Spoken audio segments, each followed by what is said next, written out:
Hey guys, welcome back to my channel, or welcome if you are new to my channel. I usually post mostly fitness stuff, but today I am starting a new project where once a week I'm going to try to talk about something related to nutrition research or obesity prevention and management, just different topics of interest to provide you guys with a little more knowledge on those topics. So just for background wise, for those of you who haven't been following me for a while, I have my bachelor's degree in nutrition and my master's in obesity prevention and management, and I am a registered nutrition and dietetic tech, which is a DTR, and then I also am a certified personal trainer, a women's fitness specialist, a senior fitness specialist, a corrective exercise specialist, and a certified online personal trainer. So anyways, today's topic is going to be about nutrition and hypothyroidism. I put up a little thing on my Instagram story asking if anyone had topic suggestions, and this was one of the first topic suggestions. My mom has hypothyroidism, so it was a topic that I am pretty familiar with, and I've seen her have to deal with it, changing her diet a little bit to deal with it. She has Hashimoto's, so it's a little bit more advanced.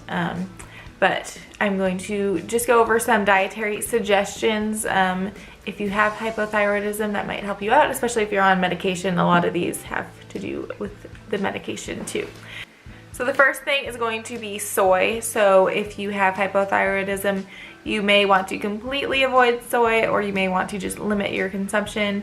The one major thing that stuck out research-wise was that if you take your medicine within 4 hours of consuming soy, or a shorter period of time, that it can block the absorption of synthetic thyroid hormone.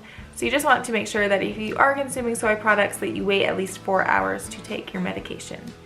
So that is the first one, and I know with my mom that they did suggest that she avoid soy altogether. So just from personal experience, it is something that you want to limit and maybe not consume all the time. So if you drink soy milk, maybe try almond or rice milk, things like that. The second topic is cruciferous vegetables. That means broccoli, cauliflower, cabbage, kale, bok choy, things like that.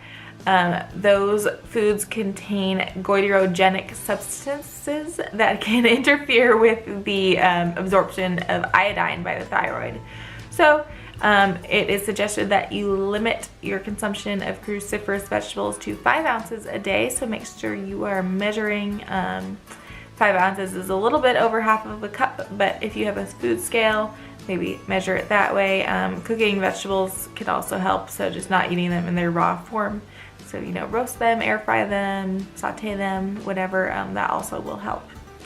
The next thing is sodium. So thyroid function also has an impact on the cardiovascular system. So it is not uncommon to see thyroid disease or hypothyroidism in conjunction with cardiovascular disease. So you do want to limit your sodium consumption. You don't have to avoid it, and it is very hard to totally avoid sodium anyways, but try to limit it to 1,500 milligrams per day. So just make sure you're tracking your sodium intake. And then the next one is caffeine. So caffeine is, you don't have to avoid caffeine completely, but you do not want to take your thyroid medication with coffee or caffeine, because it can block the absorption, again, of thyroid hormone replacement. So wait 30 minutes to drink your coffee after you drink your medication. So if you take it in the morning, have it with water, wait half an hour, and then have your coffee, and then you'll be fine. It just said that they did a study where they had people taking medication with like espresso and coffee, and they found that if you wait 30 to 45 minutes, then the absorption will complete and you will be fine. So then the next one is alcohol. Alcohol is something that affects the thyroid gland, so you want to either limit the consumption of alcohol or avoid it completely. So just don't go ham on alcohol, please, if you have thyroid issues. In general, this is just a good tip for anyone. The next topic is celiac disease. So if you have hypothyroidism, celiac disease is often present at the same time.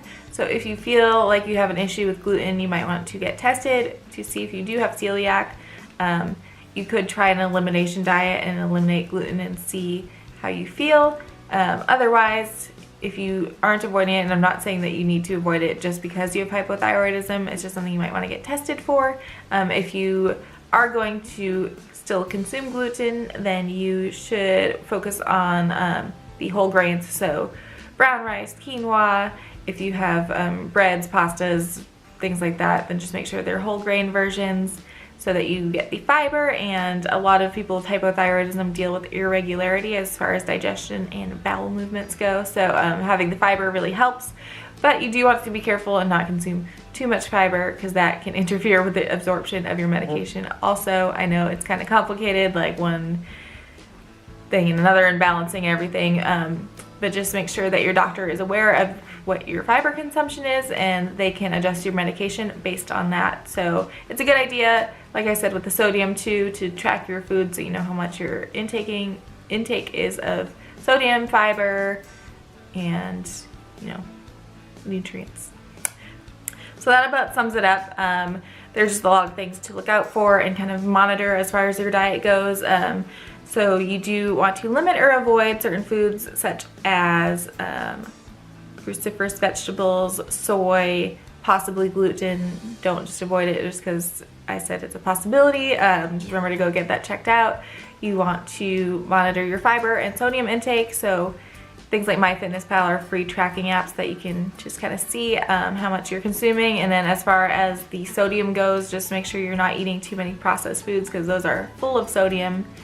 And you also want to make sure that you are getting iodine in your diet. We don't really struggle with that much in this country because our foods have iodine in them, especially processed foods. But if you are someone who doesn't eat a lot of processed foods, just make sure that you just put a little bit of iodized salt in your food. Not too much though, so 1,500 milligrams a day. And avoid alcohol or limit your alcohol, and don't take your medication with coffee.